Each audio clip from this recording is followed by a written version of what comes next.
So we are here. Welcome everyone to week 9, workshop 2. So tonight, as you can see on our title slide, we are going to be focusing on feedback essentials. Has everyone had a look at workshop 1?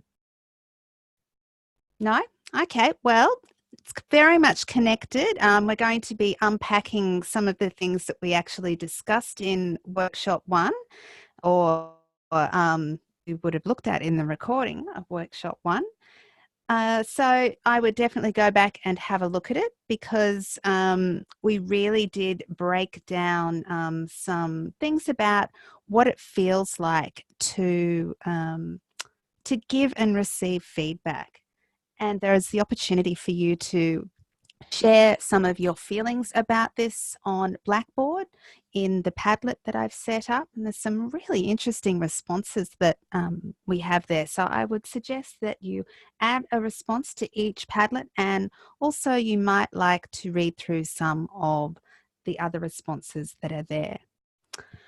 So feedback is directly related, directly linked to Standard 5 of the Australian Professional Standards, with an expectation that you understand the purpose of feedback and provide it in an appropriate and a timely manner.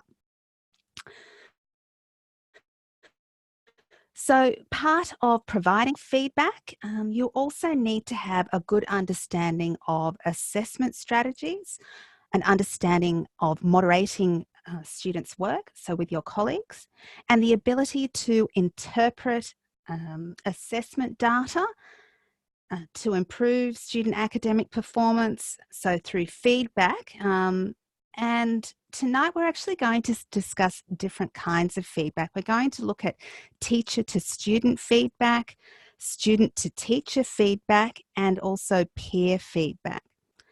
And so I follow this up in lecture 1 with talking about teacher to teacher feedback. So have a look at lecture 1, and it's all about you. So tonight we're looking specifically at improving student performance, the purpose of feedback. We're going to look at Hattie's feedback model. And we're also going to look at feedback as part of formative assessment and, of course, the all-important peer feedback, which I'm sure you have experienced during your placement. You would have seen it in action, at least I hope so. Okay, so not very long ago, the word feedback was rarely used. Instead, the focus was more on responding to students' work via grading, so with minimal emphasis on visible learning. And this, back in my day when I was in primary school, this is certainly the way feedback, if any feedback, was provided back then. So more recently, feedback is seen as providing information about a specific task that fills a gap between what is understood and what is aimed to be understood. So really good feedback, effective feedback, and timely feedback can lead to students their increased effort, motivation, and also engagement in learning. So the purpose of feedback, as you can see on the slide here, is to reduce the discrepancy between the current status and the student's goals. So it can lead to alternative strategies to understand the material or the content. It can confirm for the student that they are correct or incorrect, or how far they've reached their goal, possibly. It can also indicate that more information is available to them, or possibly more information may be needed. It can also point to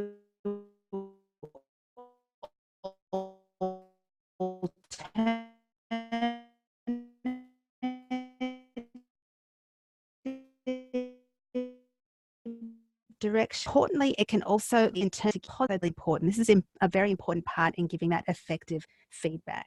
So encouraging that image of a learner, the identity as a learner. So in his review of literature, Hattie discovered that feedback is most powerful when it's from the student, so student to teacher feedback. So feedback identifying what students know, what they understand, where they make errors, when they have misconceptions, and of course when they're not engaged, so their engagement. So teaching and learning in this sense can be synchronized and it can be powerful. So it's important to remember that feedback, it isn't just about giving feedback, but it's about what you hear as a teacher. So how do teachers hear the feedback about what they do in their classrooms? So this is essentially what we're looking at in terms of student to teacher feedback. So Hattie and Clark, they proposed that feedback is the answer to one of three questions over three levels. So these were the three levels that they proposed. So they suggest that three questions work at each of these levels as a base level, the task level. This is the level about the content. So this is where the teacher is very, very involved. So the students would consider things like, what knowledge and information do I need to learn? So this is the surface level, I guess we could say. What content do I know now relevant to what I need to learn? And where do I go next to get more information? So the second level is the processing level. So how do I know what is right and wrong in my work? How do I know what standard of work is required for that particular set task? And what can I do to improve it even further? Very importantly as well here is the question, have I got alternative strategies to assist me in moving forward? So if we look at the third level then, self-regulation, this is all about error detection. It's about error detection, and it's also about strategic thinking, critical thinking. This is where you need to get your students to talk aloud about their learning. So it's about them giving you feedback about any possible errors or possible misconceptions that they may have. It's about making student learning and your teaching very visible. So Hattie and Clark's feedback model. This is a really good model that I constantly still refer to in my teaching as well when I'm giving feedback to students.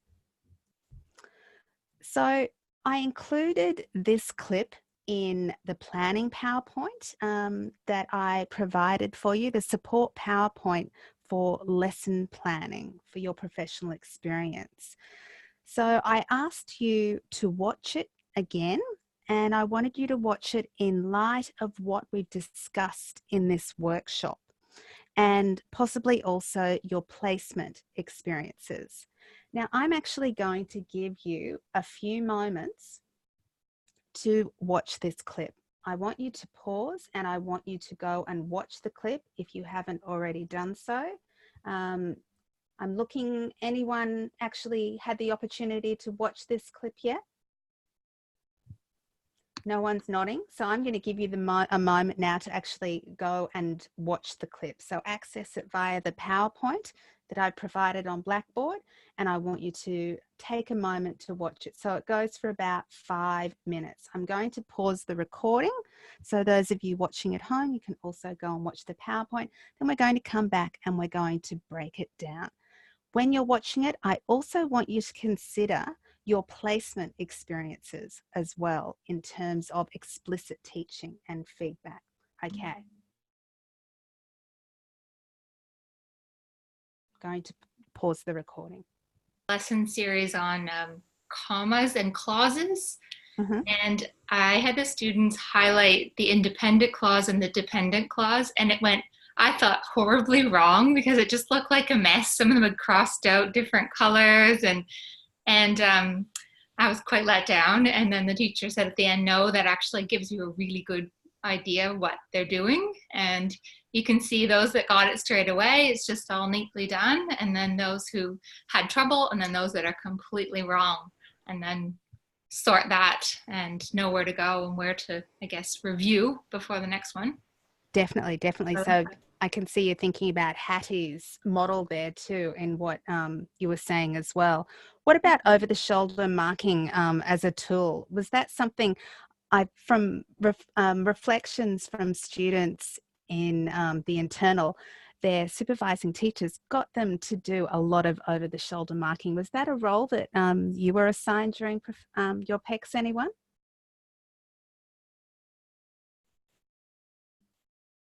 Yeah? Yeah, we used it quite regularly in the grade 6 classroom. And she actually, the design of the classroom was set up so that she could do that proximity over the shoulder with every student. Excellent. So making sure that they're able to move forward, that they have a good understanding of exactly what the task is, that they're not sitting there with the complete wrong idea, which is often the case in some places. You know, there are so many different tools that teachers use in terms of assisting in understanding if students are do know where they're going with their work. Did anyone see teachers using strategies like traffic lights? Did anyone see the use of traffic lights? We used finger to 5. Yep. So 1 or 2 if you're not sure, 3 if you're 4 or 5 if you're confident you know exactly where you're going. Okay, excellent. So I guess part of giving students feedback, or students giving you feedback in the classroom, it's all about reinstating the learning intentions and making sure that students are on task and they do know what's happening. So this is where those learning intentions are vital. Can anyone give me some specific examples of what they saw their supervising teacher doing in terms of teacher to student feedback and student to teacher? Does anyone have examples from either of those? Have a little think about it.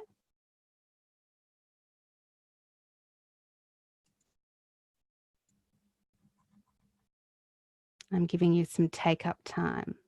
Time to think about my question. You may have even, as I said, seen some examples that were discussed in the clip that you just watched. I'll jump in again. We used questioning, and if the child wasn't sort of on the right track, she would sort of gently push the questioning in a certain way, and if they still weren't on the right track, then she would kind of say to them, have a think about it, and I'm going to come back to you in a moment. And then she might ask somebody else, and they would give a response, and then make sure you go back to that same student to get it off them. Okay, excellent. That's a really good strategy. So I really liked the use of the teacher when she stapled the rubric to the sheet as well. I think that's a really good strategy to use. And it's not just about making that feedback visible to the student and also to the teacher refer back to, but who else do you think might see that feedback? Parents? Yeah. So that's something, it's a really good way of getting parents to understand how students are going as well.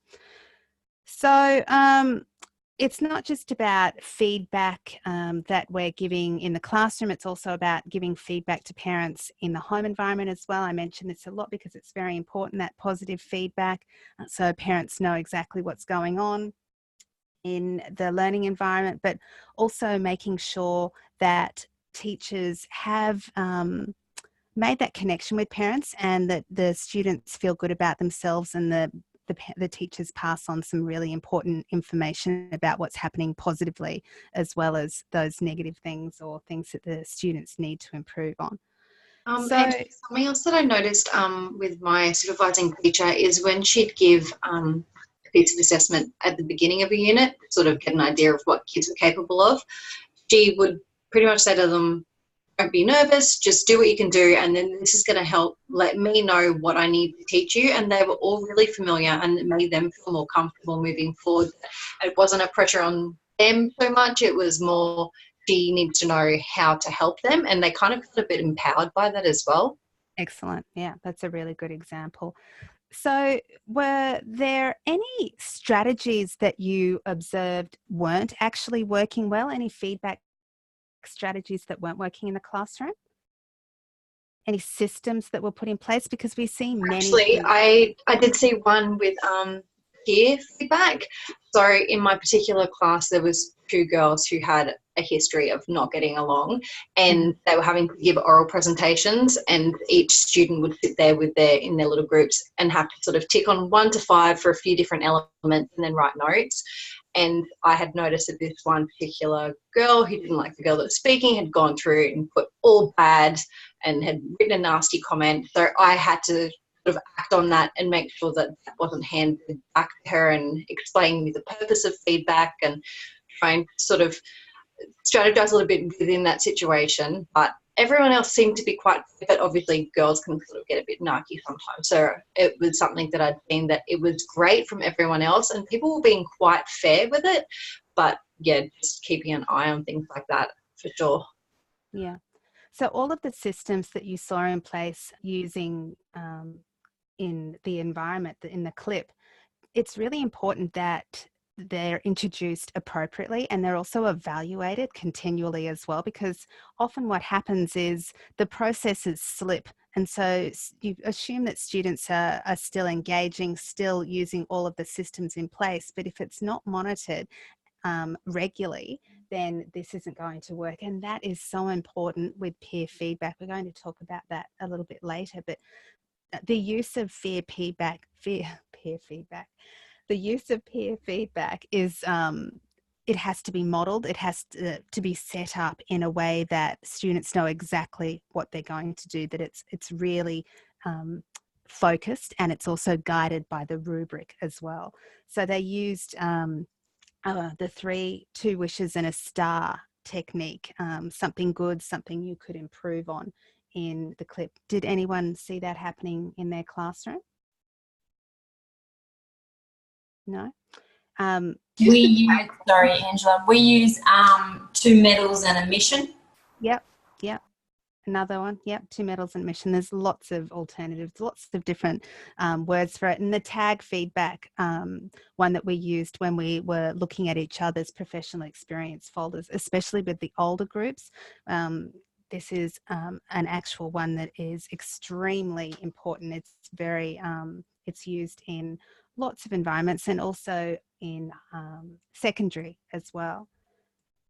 Okay, so who thought that the feedback practices in their professional experience were actually working, that they were practices like the ones that you saw in the clip, that were being used on a regular basis, and the teacher was modelling them, constantly discussing them and unpacking them in the class?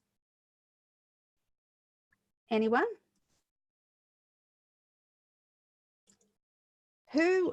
Sorry?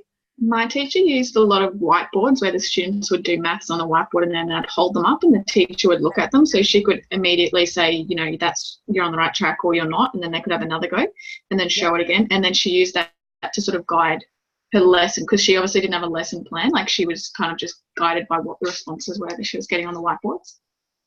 So this was student to teacher feedback. And again, another example. Did anyone else have those kind of strategies used?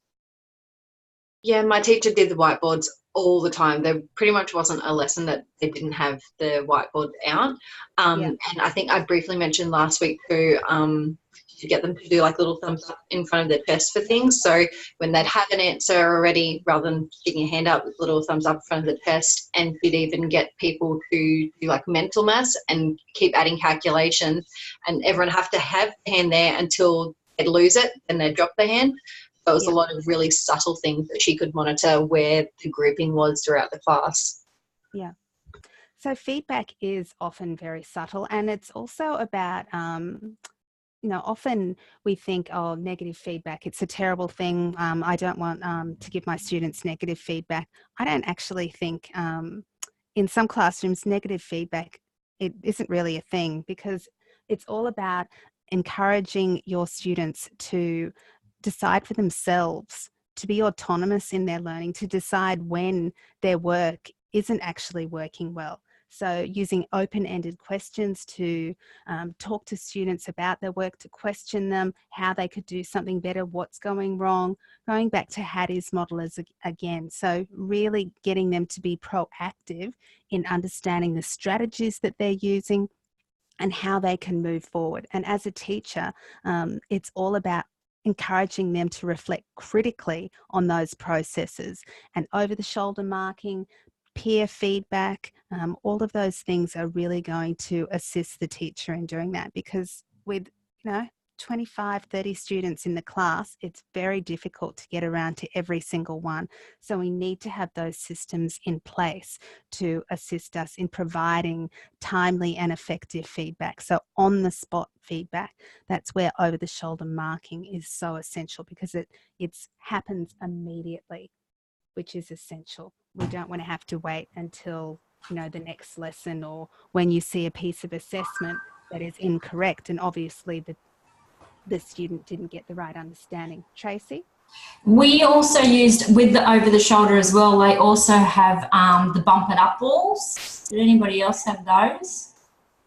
And they were, they do them as a teaching tool throughout the unit, and the kids actually help construct it, and you come up with an A exemplar, a B exemplar, and a C exemplar. So when they're doing their writing, and if you're over the shoulder and you're kind of like, oh, you could possibly work on this area, why don't you go and have a look at the bump it up wall and see where that fits in with your writing.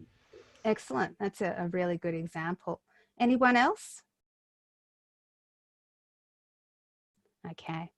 So peer feedback, very important. And on the slide, we've got the example of 2 stars and a wish. So it recognises, I think, that every single student has the potential to assist their peers. So every content area or every topic offers a different opportunity for individual students to shine in some way. Each student, they're going to bring their own perspective, their ideas, and also their preferences to the feedback experience in that peer-to-peer feedback. Students, they really need to know and understand that they can seek feedback from other students, that this is a practice within their environment. And it's really important that we make sure as teachers that we model and we teach them how to engage in peer cooperation. So unlike the example that Natalie, I think, that gave us about where the peer feedback just wasn't working in that environment. Obviously, it hadn't been modeled correctly. It hadn't actually been introduced in an effective or quite obviously a respectful way. It was actually something that all the other students were using really well, and they do use it regularly. It was just this 2 particular girls that were in the middle of having a massive fight. So they were already, having to write their statements about what's been happening at lunchtime. And you could tell as the girl was doing her oral presentation, before she'd even sort of finished her first sentence, the other girl had already gone through. So it gave her an opening to sort of be nasty. So as you mentioned, it was a matter of just having to monitor it, because it is something that was otherwise working. Everyone else is being quite fair and reasonable. It's just when girls can see an opportunity to be nasty and they're already fighting. It was a situation that had to be monitored. Excellent. Yeah. Oh, that's good to hear. So I guess regardless of the age or the subject that you're going to teach, I know we've got Matthew here from secondary, we must show students that feedback stretches way beyond what is good. This is good, or this is not good, or this is wrong. It has to have more substance to it. It needs to be about the strategies they use, how they're using the strategies, and how they're going to move forward in their learning. So we've got on the slide a tag feedback form. This is the one that in the internal workshop, what I did is I got students to go into pairs and to break down their vodcast resource idea. So tell them something you like, ask them a question, give them a possible suggestion. So these are the kind of things that your students, when they're actually involved in their peer feedback, these are the sorts of prompts that you would give them to assist them. Did anyone hear these kind of questions being used in the classroom, or the teachers modelling the use of these questions? Possibly in some of the older groups. Tracy, in your year 6 class, is this something that you observed?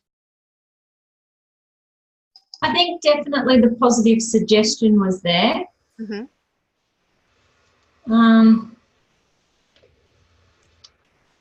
It probably was, not that I've... Yeah. But these are the sorts of things that I'm talking about in terms of going that step further. So really thinking about modeling that language with your students to make peer feedback really work. So I guess, of course, you didn't have the opportunity to discuss you're not going to have the opportunity to share your vodcast ideas here as such, unless anyone wants to.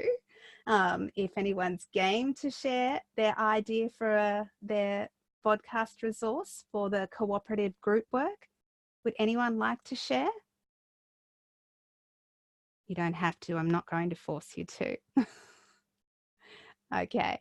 What I am going to do, though, is I'm going to ask you to have a look at this slide. I want you to read these 7 quotes about feedback.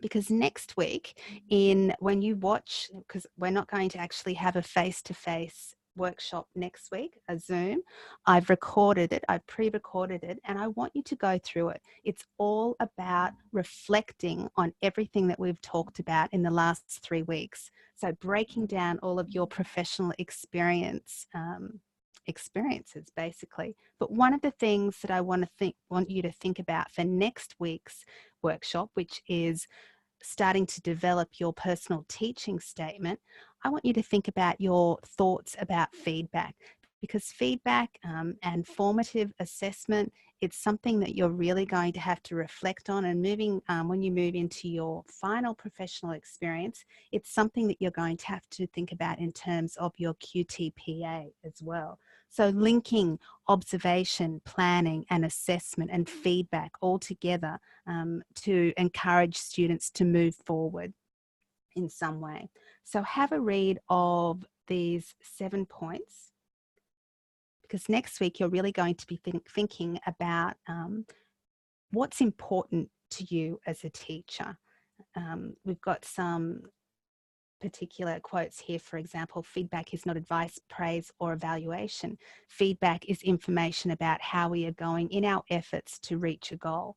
So that's a really specific point of view, a perspective, something that is obviously based on Grant Wiggins' previous research, his experience with feedback, what he's learned with his students. So all of those sorts of influences that move us in the direction of what we want to be as a teacher, what motivates us, what's our passion, what is the core commitment that we have to being a teacher, and the sorts of things that we may want to advocate for in the future.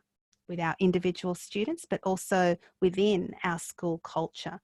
Because in the first workshop that if you haven't had a look at, I want you to have a look at, it talks about that whole school culture. It's really important that it starts from the top level, that everyone is involved in that culture of feedback within their school.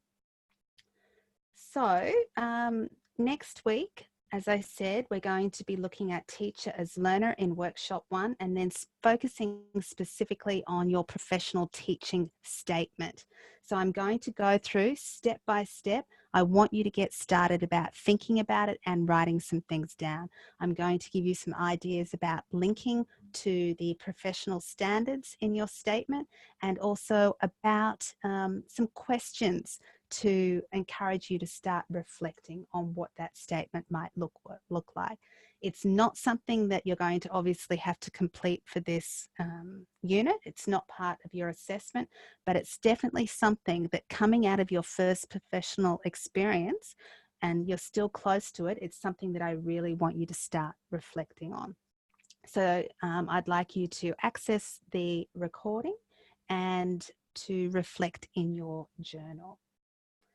So I'm going to stop the recording. Thank you to all of those at home.